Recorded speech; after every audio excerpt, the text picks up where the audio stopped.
ಮಂಗ ತಂದ ಸಾಲ. ಒಂದು ಮಂಗ ಮದುವೆ ಆಯಿತು, ಮಕ್ಕಳಾದ್ವು, ಹರ್ಕು ಮುರ್ಕು ಮನೆಯೊಂದನ್ನು ಕಟ್ಟಿತು. ಮಳೆಗಾಲದಲ್ಲಿ ರಭಸದಿಂದ ಮಳೆ ಸುರಿಯುವಾಗ ಮನೆ ಇಡೀ ಸೋರ್ತಿತ್ತು. ಹೆಣ್ಮಂಗ ಸಿಟ್ಟಿನಿಂದ, ಎಂಥ ಸೋಂಬೇರಿ ನೀನು, ಒಳ್ಳೆಯ ಮನೆಯನ್ನು ಕಟ್ಟಲಿಲ್ಲ, ಮಳೆಗೆ ನೆನೆಯುವ ಶಿಕ್ಷೆ ಜೊತೆಗೆ ತಿನ್ನಲು ಏನೂ ಆಹಾರವಿಲ್ಲ, ಏನಾದರೂ ಸಂಪಾದಿಸಿ ತರದಿದ್ರೆ ಮಕ್ಕಳೊಂದಿಗೆ ನಾನು ಉಪವಾಸ ಸಾಯ್ತೇನೆ, ಹೋಗು, ಎಲ್ಲಿಂದಾದರೂ ಅಕ್ಕಿ ಇದ್ದರೆ ತೆಗೆದುಕೊಂಡು ಬಾ ಎಂದು ಕೋಪದಿಂದ ಹೇಳಿತು. ಗಂಡು ಮಂಗನಿಗೆ ದುಡಿಯಲು ಮನಸ್ಸಿಲ್ಲ. ರೈತರು ಬೆಳೆದ ಕಾಯಿ ಪಲ್ಲೆಯೋ ಹಣ್ಣೋ ಸಿಗುವುದೇ ಎಂದು ಹುಡುಕಿಕೊಂಡು ಹೊರಡ್ತು. ಏನೂ ಸಿಗಲಿಲ್ಲ. ಆಗ ಅದಕ್ಕೆ ಕೋಳಿಯ ನೆನಪಾಯಿತು. ಬೇಸಿಗೆ ಕಾಲದಲ್ಲಿ ಕೋಳಿ ತಿಪ್ಪೆಯನ್ನು ಕೆದಕಿ ಕೆದಕಿ ಒಂದೊಂದೇ ಕಾಳು ಆರಿಸಿ ಮಳೆಗಾಲದಲ್ಲಿ ಮಕ್ಕಳು ಮರಿಗಳಿಗೆ ತಿನ್ನಲು ಜೋಪಾನ ಮಾಡ್ತದೆ. ಅದರ ಬಳಿಗೆ ಹೋಗಿ ಸಾಲ ಕೇಳಿ ತರುವುದೆಂದು ಕೋಳಿಯ ಮನೆಗೆ ಹೋಯಿತು. ಕೋಳಿಯಣ್ಣ, ಒಂದು ಸೇರಕ್ಕಿ ಸಾಲ ಕೊಡ್ತೀಯಾ ಎಂದು ಅಂಗಲಾಚಿತು. ಕೋಳಿಯು, ಸಾಲ ಕೊಡ್ತೇನೆ, ಆದರೆ ನಾಳೆ ಮಧ್ಯಾಹ್ನ 12 ಗಂಟೆಗೆ ನಿನ್ನ ಮನೆಗೆ ಬಂದು ಕೇಳಿದಾಗ ಬಡ್ಡಿ ಸಹಿತ ಮರಳಿ ಕೊಡಬೇಕು, ಆಗಬಹುದೇ ಎಂದು ಹೇಳಿತು. ಅಯ್ಯೋ ದೇವ್ರೇ, ಹೇಳಿದ ಮಾತು ತಪ್ಪೋದುಂಟೆ? ನಾನು ಕೊಟ್ಟ ಸಾಲದ ಅಕ್ಕಿ ಬೇಕಾದಷ್ಟಿದೆ. ಮೂಟೆಗಟ್ಟಲೆ ಅಕ್ಕಿ ಈ ದಿನ ಸಂಜೆಯೊಳಗೆ ನನ್ನ ಮನೆಗೆ ಮರಳಿ ಬರುತ್ತೆ ಎಂದು ಮಂಗ ಮೀಸೆ ತಿರುವಿತು. ಕೋಳಿ ಕೊಟ್ಟ ಅಕ್ಕಿಯ ಗಂಟನ್ನು ಮನೆಗೆ ಸಾಗಿಸಿತು. ಬಳಿಕ ನರಿಯ ಮನೆಗೆ ಹೋಯಿತು. ನರಿ ಬೇಸಿಗೆಯಲ್ಲಿ ಹೊಲಗಳಿಗೆ ಹೋಗಿ ಕದ್ದು ಗಳಿಸಿದ ಅಕ್ಕಿಯನ್ನು ಜೋಪಾನ ಮಾಡುವುದು ಅದಕ್ಕೆ ಗೊತ್ತಿತ್ತು. ನರಿಯಣ್ಣ, ಒಂದು ಸೇರಕ್ಕಿ ಸಾಲ ಕೊಡುವೆಯಾ ಎಂದು ಕೇಳಿತು. ಸಾಲ ಕೊಡ್ತೇನೆ, ಆದರೆ ಬಡ್ಡಿ ಕೊಡಬೇಕು. ಈ ಕಾಲದಲ್ಲಿ ಯಾರನ್ನಾದರೂ ನಂಬೋದು ಕಷ್ಟ. ನಾಳೆ ಮಧ್ಯಾಹ್ನ 12:30 ಗಂಟೆಗೆ ನಿನ್ನ ಮನೆಗೆ ವಸೂಲಿಗೆ ನಾನು ಬರುತ್ತೇನೆ, ಆಗ ಮರಳಿ ಕೊಡದೇ ಇರಬಾರ್ದು ಎಂದಿತು.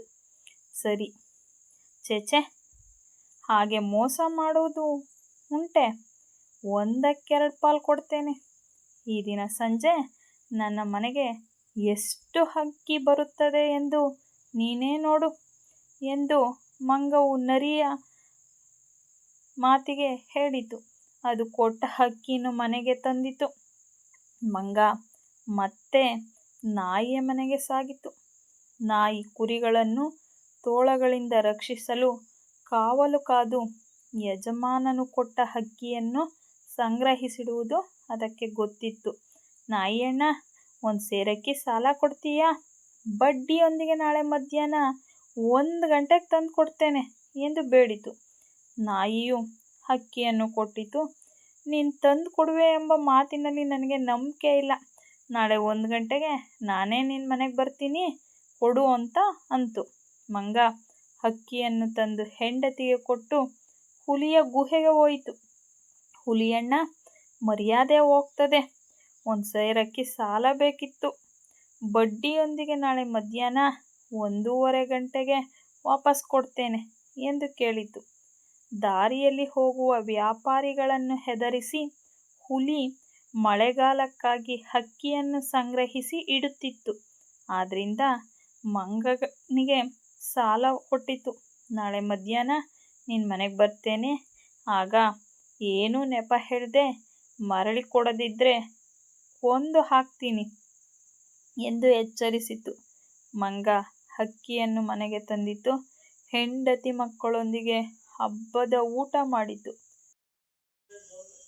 ಹೆಂಡತಿ ಮಕ್ಕಳನ್ನು ತವರಿಗೆ ಹೋಗಿ ಬರಲು ಕಳುಹಿಸಿತು. ತಾನು ಒಂದು ಕಂಬಳಿ ಹೊದ್ದುಕೊಂಡು ಮಂಚದ ಮೇಲಿನ ಹಾಸಿಗೆಯಲ್ಲಿ ನರಳುತ್ತಾ ಕುಳಿತುಕೊಂಡಿತು. ಮಧ್ಯಾಹ್ನ 12 ಗಂಟೆಗೆ ಸಾಲ ವಸೂಲಿಗೆ ಕೋಳಿ ಬಂದಿತು. ಹೊರಗಿನಿಂದ, ಮಂಗಣ್ಣ, ಮಂಗಣ್ಣ, ಸಾಲ ಮರಳಿತಾ ಎಂದು ಕರೆಯಿತು. ಮಂಗ ನರಳುತ್ತಾ, ನನಗಿಲ್ಲಿ ಜ್ವರದಿಂದ ಪ್ರಾಣ ಹೋಗ್ತಿದೆ, ಸಾಲವೂ ಇಲ್ಲ, ಗೀಲವೂ ಇಲ್ಲ, ಹೋಗಾಚೆ ಎಂದು ಗದರಿಸಿತು. ಕೋಳಿಗೆ ಕೋಪ ಬಂತು. ಏನಂದೆ? ಕೊಟ್ಟ ಮಾತಿಗೆ ತಪ್ಪಿದರೆ ಬಿಡ್ತೇನಾ ಎನ್ನುತ್ತಾ ಒಳಗೆ ಬಂದಿತು. ಆಗ ಹೊರಗಿನಿಂದ ಮಂಗಣ್ಣ, ನನ್ನ ಸಾಲ ಹಿಂದೆ ಕೊಡು ಎಂದು ನರಿಯ ಧ್ವನಿ ಕೇಳಿಸಿತು. ನರಿ ಬಂದಿರುವುದು ಕೋಳಿಗೆ ಗೊತ್ತಾಯಿತು. ಅಯ್ಯೋ, ನಿನ್ನ ಸಾಲ ಮರಳಿ ಕೊಡುವುದು ಬೇಡ, ನರಿಯಿಂದ ನನ್ನನ್ನು ಬಚಾವು ಮಾಡು ಎಂದು ಕೋರಿತು. ಮಂಗ ಕೋಳಿಯನ್ನು ಹಾಸಿಗೆಯ ಕೆಳಗೆ ಬಚ್ಚಿಟ್ಟಿತು. ಸಾಲ ಮರಳಿ ಕೊಡೋದಿಲ್ಲ, ನನಗೆ ಜ್ವರ ಬರುತ್ತಿದೆ ಎಂದು ನರಿಗೆ ಮಂಗ ಕೂಗಿ ಹೇಳಿತು.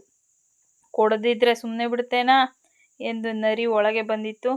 ಆಗ ಹೊರಗೆ ನಾಯಿ ಕರೆಯುವ ಧ್ವನಿ ನರಿಗೆ ಕೇಳಿಸಿತು. ಅಯ್ಯೋ ದೇವ್ರೆ, ನಾಯಿ ಬಂದ ಹಾಗಿದೆ, ನಿನ್ನ ಸಾಲ ಮರಳಿ ಬೇಕಾಗಿಲ್ಲ, ನನ್ನ ಜೀವ ಕಾಪಾಡು ಎಂದಿತು ನರಿ. ಮಂಗ ನರಿಯನ್ನು ಹಾಸಿಗೆಯ ಕೆಳಗೆ ಅಡಗಿಸಿತು. ನಾಯಿಗೆ, ಹೋಗೋ, ನಿನ್ನ ಸಾಲ ಮರಳಿಸೋದೇ ಇಲ್ಲ ಎಂದಿತು. ನಾಯಿ ಒಳಗೆ ಬರುವಾಗ ಹೊರಗೆ ಹುಲಿಯ ಕರೆ ಕೇಳಿಸಿತು. ನಾಯಿ, ಹುಲಿ ಬಂದ ಹಾಗಿದೆ, ನನ್ನ ಜೀವ ಕಾಪಾಡು, ನಿನ್ನ ಸಾಲ ಮರಳಿಸಬೇಕಾಗಿಲ್ಲ ಎಂದು ಕೇಳಿತು. ಮಂಗ ನಾಯಿಯನ್ನು ಹಾಸಿಗೆಯ ಕೆಳಗೆ ಅಡಗಿಸಿಟ್ಟು, ಲೋ ಹುಲಿ, ನಿನ್ನ ಹಕ್ಕಿ ಮರಳಿಸೋದಿಲ್ಲ, ಒಳಗೆ ಬಾ, ಇಲ್ಲಿರುವ ನನ್ನ ಸ್ನೇಹಿತರು ನಿನ್ನನ್ನು ಸೀಳಿ ಹಾಕ್ತಾರೆ ಎಂದು ಅಬ್ಬರಿಸಿತು. ಹುಲಿಯನ್ನು ಸೀಳುವ ಸ್ನೇಹಿತರು ಯಾರು ಎಂದು ನೋಡಲು ಹುಲಿ ಒಳಗೆ ಬಂದು ಮಂಚದ ಮೇಲೆ ನೆಗೆಯಿತು.